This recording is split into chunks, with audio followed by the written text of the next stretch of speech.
Hello friends, my name is Santosh Singh. Today we will discuss about the annual general body meeting in housing society. दोस्तों housing societies में annual general body meeting discuss करने के पहले हम लोग थोड़ा सा जान लेते हैं कि कितने टाइप्स की मीटिंग हाउसिंग सोसाइटीज में होती हैं। दोस्तों हाउसिंग सोसाइटीज में as per model bylaw 2014 अगर आप लोग रिफर करेंगे तो आपको भी देखने को मिलेगा। First general body meeting, annual general body meeting, special general body meeting and managing committee meeting के बारे में डिस्कस किया गया है। तो दोस्तों ये 4 तरह की मीटिंग होती हैं, इनके बारे में मैं सेपरेट वीडियो बनाऊँगा। इस वीडियो में हम लोग डिस्कस करेंगे एनुअल जनरल बॉडी मीटिंग। दोस्तों एनुअल जनरल बॉडी मीटिंग के बारे में हमारे ग्रुप्स में बहुत सारे क्वेरीज आते हैं, लाइक द लास्ट डेट कब है, मेन एजेंडा क्या होना चाहिए और एसोसिएट मेंबर अटेंड कर सकता है, वोट कर सकता है, नहीं कर सकता है। इस तरह के बहुत सारे क्वेरीज आते हैं। तो इस वीडियो में मैं आपके इसी डाउट को क्लियर करने की कोशिश करूँगा। दोस्तों चलिए शुरू करते हैं।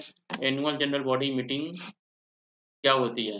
दोस्तों एनुअल जनरल बॉडी मीटिंग हर एक साल 30 सितंबर के पहले होनी चाहिए as per bylaw number 94 and the MCS act 75 and subsection 1 में बताया गया है कि it is the compulsory meeting can be conducted by society in every year on or before 30 September to discuss the major issue and take the decision collectively to solve the problem. And दोस्तों जो भी major problems हैं उसके बारे में discuss किया जाना चाहिए, उसका प्लान किया जाना चाहिए, उसको सॉल्व कैसे करना है, उसका बजट प्रेज़ेंट किया जाना चाहिए। बजट के साथ में अगर आपने कोटेशन प्रेज़ेंट किया है तो और भी बेटर है, मैं और मेंबर की ज़्यादा क्लैरिटी आ जाएगी कि भाई इस काम को करने के लिए हमारा मिनिमम कितना बजट रखना चाहिए और उस बजट में कलेक्शन हमें मेंबर से कितना करना है, रिज़र्व फंड को यूटिलाइज़ करना है, रिपेयर एंड मेंटेनेंस फंड को करना है, तो वो सारी चीज़ें हमें जनरल बॉडी में पास करके लेनी होती हैं। तो दोस्तों एनुअल जनरल बॉडी मीटिंग जैसा आपको बताया गया है कि उसका कोई एक्सटेंशन डेट नहीं होता। अगर कुछ भी एक्सटेंड हुआ है तो आपको गवर्नमेंट की तरफ से नोटिफ़िकेशन मिलेंगे। जैसे कि कोविड के टाइम में एक्सटेंड हो गया था तो नोटिफ़िकेशन गवर्नमेंट की तरफ से आए।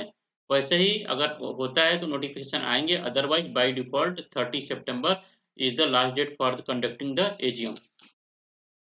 दोस्तों things to know about AGM. कुछ चीज़ें बहुत ही कॉमन हैं जो हमें जाननी चाहिए एजीएम के बारे में, जैसे लास्ट डेट 30 सितंबर, period of notice 14 days clear notice, extension there are no extension, if failed to call AGM shall attract disqualification and action as section 75 subsection 5 of the act. Who preside over the AGM? Chairman of the society will preside the AGM. Who can attend the AGM? Member, associate member, provisional member, joint member can attend the AGM. Voting rights: one member, one vote as per new amendment 2019 and 154B11 में वो बताया गया है। दोस्तों अगर आपको associate member, joint member या provisional member के डेफिनिशन के बारे में या कुछ कन्फ्यूजन है कि ये होते क्यों हैं, इनके वोटिंग राइट्स क्या है, तो आप मेरे प्रीवियस वीडियो में जा कर के चेक कर सकते हैं, जहाँ पर मैंने डिटेल में इसके बारे में बताया हुआ है।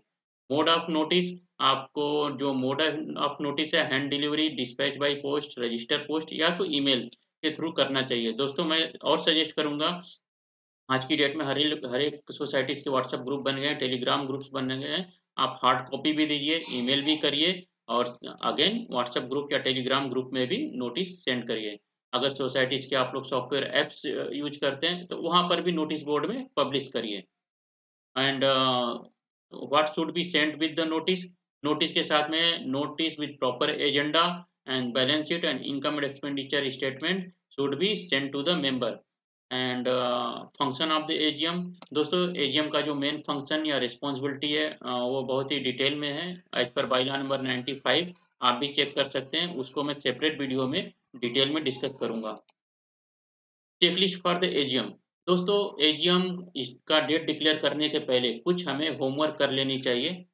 जैसे मैनेजिंग कमेटी को होमवर्क कर लेना चाहिए, कुछ चीज़ें प्लान कर लेनी चाहिए, जैसे कि कुछ भी मेंबर से क्वेरी आए तो आप सैटिस्फैक्टरी एक आंसर दे पाएँ।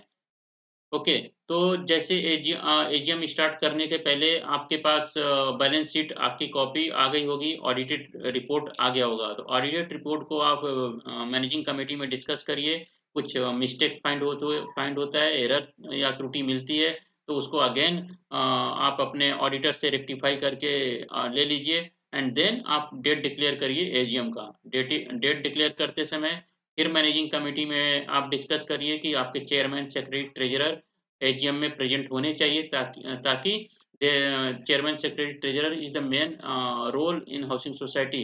तो जो भी मेंबर्स के क्वेरी आएंगे वो प्रॉपर आंसर कर सकते हैं।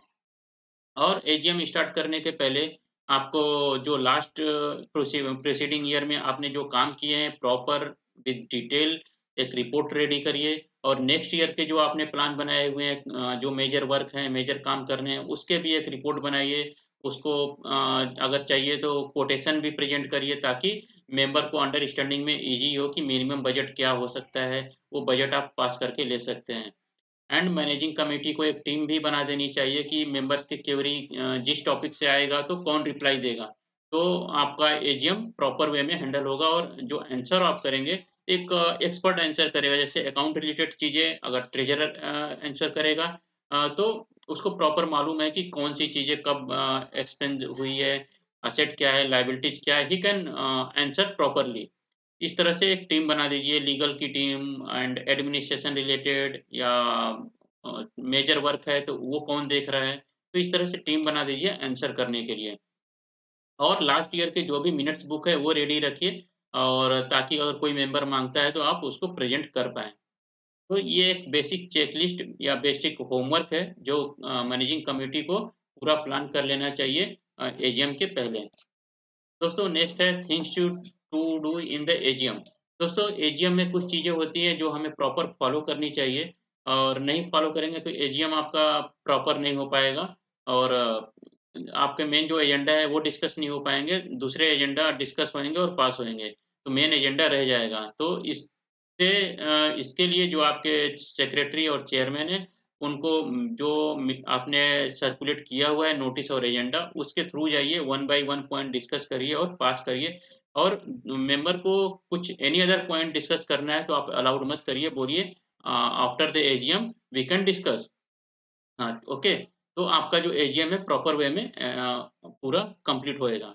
और एजीएम में जो मेन पॉइंट्स है, किसी गवर्नमेंट अथॉरिटी से कुछ लेटर है या लेजिस्लेशन इश्यू चल रहे हैं, कलेक्टर, लोकल अथॉरिटी, तो वो मैटर ज़रूर डिस्कस करिए, क्या एक्शन लेना है, लीगल फीस क्या होगा, लीगल एडवाइज़र अपॉइंट कर सकते हैं, वो सारी चीज़ें आप जो मेन चीज़ें हैं वो पास करके लीजिए।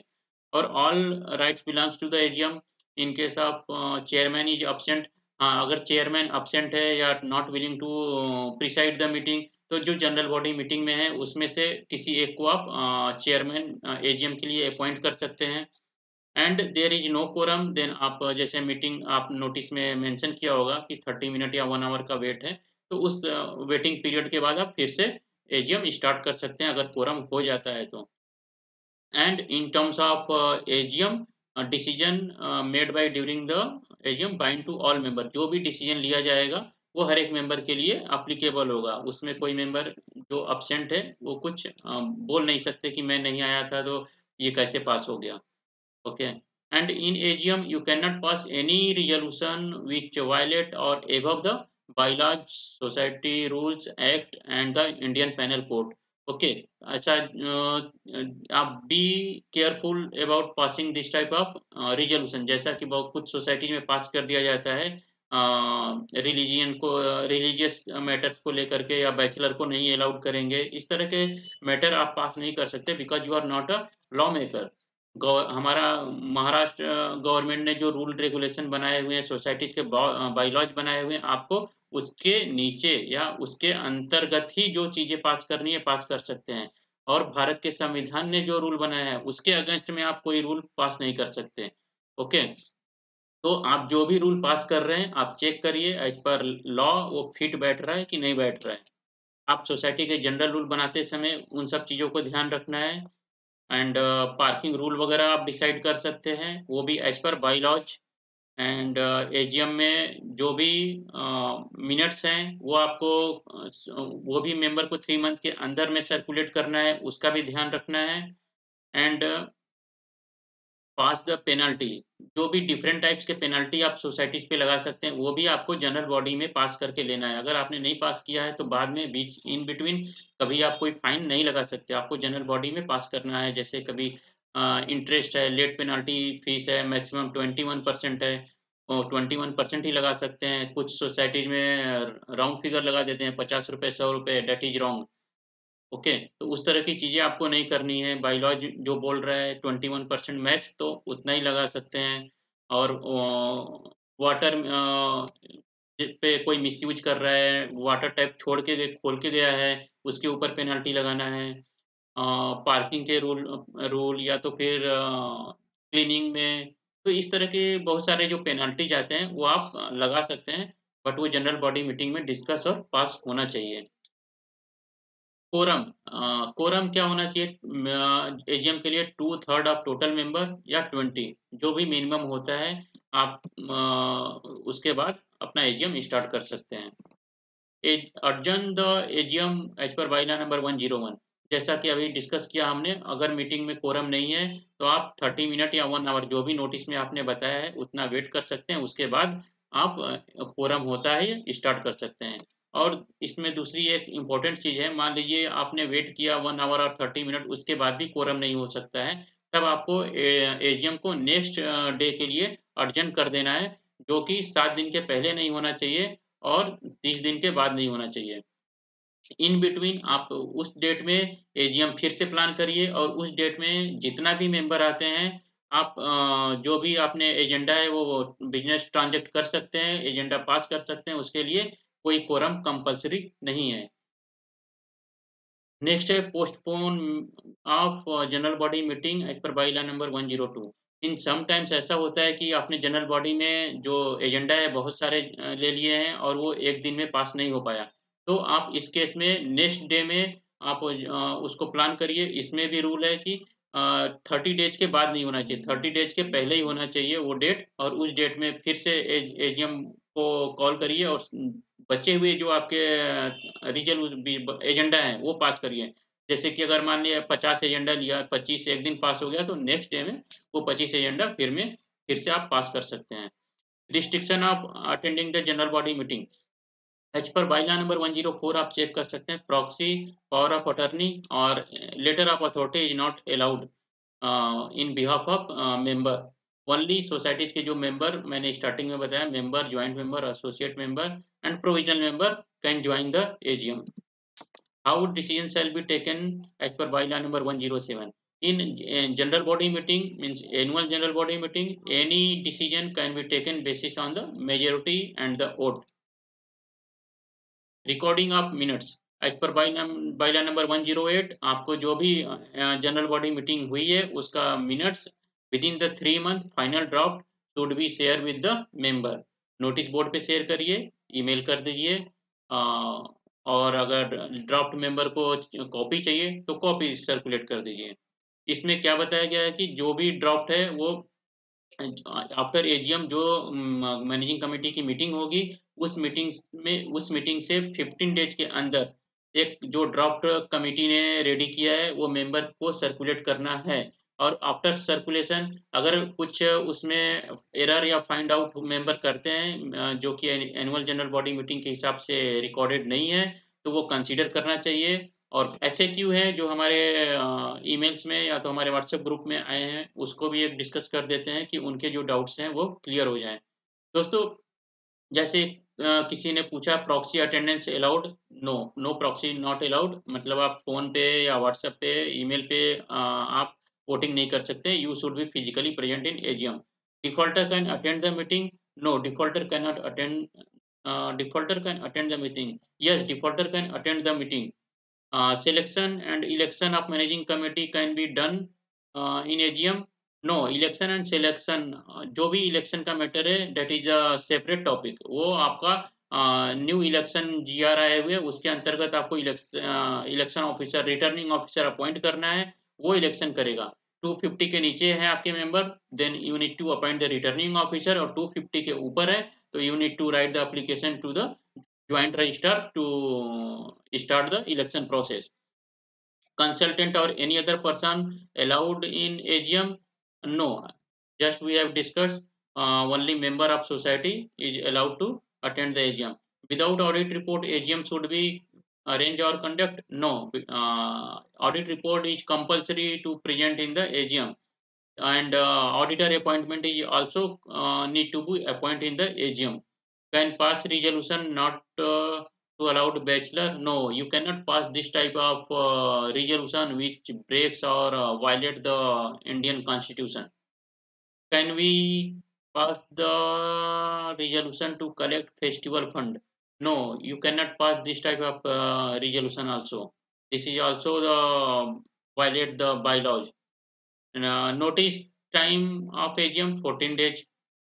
Member never attended AGM in last 5 years. Then member can contest election. Yes, he can contest. Can associate joint provisional member attend the meeting? Yes, they can.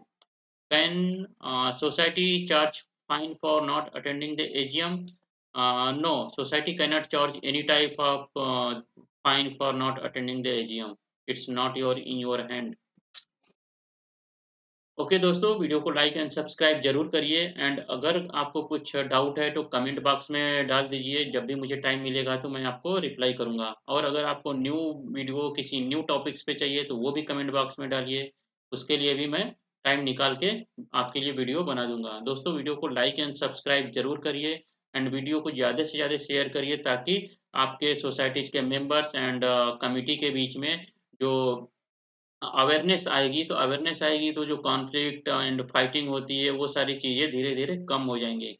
दोस्तों, मेरा मोटिव होता है कि हाउसिंग सोसाइटीज़ के जो भी फ्लैट मेंबर हैं, committee हैं, वो सोसाइटीज़ के बाय-लॉज, रूल, एक्ट्स को फॉलो करें, ताकि हमारी हाउसिंग सोसाइटी बिल्कुल स्मूथली एंड हैपीली स्टार्ट हो और चलती रहे। ओके दोस्तों, मिलते हैं नेक्स्ट वीडियो में।